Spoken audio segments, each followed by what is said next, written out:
আসসালামু আলাইকুম। হ্যালো বন্ধুরা, আশা করছি আপনারা ভালো আছেন। আজকে আমি আপনাদেরকে দেখাবো কীভাবে BDBulletin.com ওয়েবসাইটে আপনারা ডলার ডিপোজিট করে এখান থেকে সোশ্যাল মিডিয়ার সার্ভিসগুলো ক্রয় করবেন। তো প্রথমে আপনারা অ্যাড ফান্ড অপশনে ক্লিক করুন, অথবা এই যে থ্রি ডটের থেকে অ্যাড ফান্ডে ক্লিক করতে পারবেন, অথবা ডাইরেক্ট অ্যাড ফান্ডেও ক্লিক করতে পারবেন। অ্যাড ফান্ডে ক্লিক করার পরে আপনারা এই যে অ্যামাউন্ট এখানে একটা লেখা আছে, লেখাটা হচ্ছে $1 সমান 121 টাকা। আসলে এটা 121 টাকা থাকে না, ডলারের বিভিন্ন সময় বিভিন্ন রকম চেঞ্জ হয়ে থাকে। $1 সমান 121 টাকা মিনিমাম একটা আইডিয়া দিলাম আর কি। Minimum deposit 20 cent. আপনি তারপর নিচের বাংলা লেখাটা আপনারা অবশ্যই পড়বেন। আচ্ছা, আপনি যত ডলার অ্যাড করতে চাচ্ছেন সেটা অ্যামাউন্টের ঘরে লিখুন। আপনি ইমাজিন $1 অ্যাড করতে চাচ্ছেন, এবার আপনি পে বাটনে ক্লিক করবেন।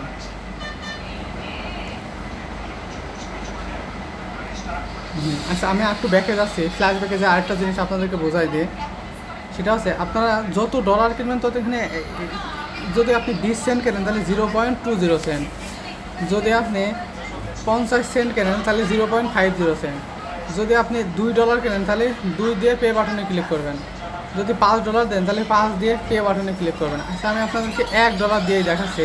1 দিয়ে পে বাটনে ক্লিক করলাম। পে বাটনে ক্লিক করার পরে এখানে আপনি বিকাশ, নগদ, রকেট, সেলফিনের মাধ্যমে ডিপোজিট করতে পারবেন। $1 সমান কত টাকা আসছে? $1 সমান দেখেন এখানে অ্যামাউন্টটা কত, 124 টাকা। এখন আপনি ইমাজিন বিকাশ থেকেই পেমেন্ট করবেন, ডলার অ্যাড করুন, ফান্ড অ্যাড করুন, তো বিকাশে ক্লিক করবেন। বিকাশে ক্লিক করার পরে বিকাশ মার্চেন্ট এবং বিকাশ পার্সোনাল, এই দুইটার ভিতরে যে কোনো একটা সিলেক্ট করবেন। মনে করেন একই রকম সিস্টেম। বিকাশ মার্চেন্টে কেমন আগে দেখাই। বিকাশ মার্চেন্টে কি আপনি এই যে নাম্বার দেওয়া আছে এই নাম্বারটা কপি করবেন। কপি করার পরে আপনার বিকাশ মার্চেন্ট অ্যাপে যাবেন। বিকাশ মার্চেন্ট থেকে আপনি হচ্ছে আপনার এই যে এই নাম্বারে 124 টাকা, টাকার পরিমাণ কত টাকা? 124 টাকা পেমেন্ট করবেন, যেহেতু মার্চেন্ট পেমেন্ট করবেন। পেমেন্ট করার পরে যে ট্রানজ্যাকশন আইডি পাবেন, ট্রানজ্যাকশন আইডি এখানে দিবেন। ট্রানজ্যাকশন আইডি এখানে দেওয়ার পরে ভেরিফাই বাটনে ক্লিক করবেন, তাহলে সুন্দর মতো আপনার ডলার অ্যাড হয়ে যাবে। আবার এবার আপনি বিকাশ পার্সোনালে দেখতে পারেন, বিকাশ পার্সোনালও সেম। এখানে যে নাম্বার আছে এই নাম্বারটা কপি করবেন। এই নাম্বারটা কপি করার পরে ওই বিকাশ আপনি বিকাশ অ্যাপসে থেকে হোক বা বিকাশ থেকে বাটন মোবাইল হলে বা আপনি ডায়াল করে হোক, আপনি ওইখানে সেন্ড মানি করবেন। কত টাকা? 124 টাকা। এই নাম্বারে সেন্ড মানি করবেন।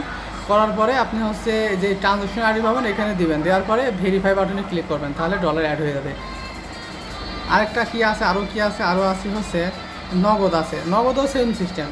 যে নাম্বার দেওয়া আছে এই নাম্বারটা কপি করবেন। কপি করার পরে আপনি হচ্ছে আপনার নগদ অ্যাপস থেকে বা নগদ থেকে আপনি 124 টাকা সেন্ড মানি করবেন।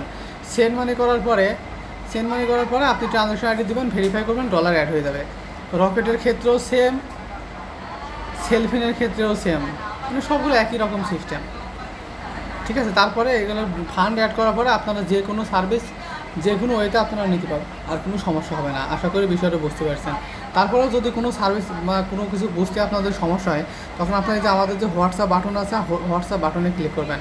হোয়াটসঅ্যাপ বাটনে ক্লিক করার পরে এই যে এখানে আপনার আছে, যে এখানে আপনি মেসেজ করবেন যে আমি তো বুঝতে পারছি না, ইত্যাদি ইত্যাদি, এগুলো দিয়ে মেসেজ করবেন। এই SMM BD বুলেটিনের লোকজন আপনাদেরকে অবশ্যই আপনাদের সাথে যোগাযোগ করে আপনাদের সমস্যাগুলো সমাধান করার জন্য চেষ্টা করবে। ধন্যবাদ, ভালো থাকবেন।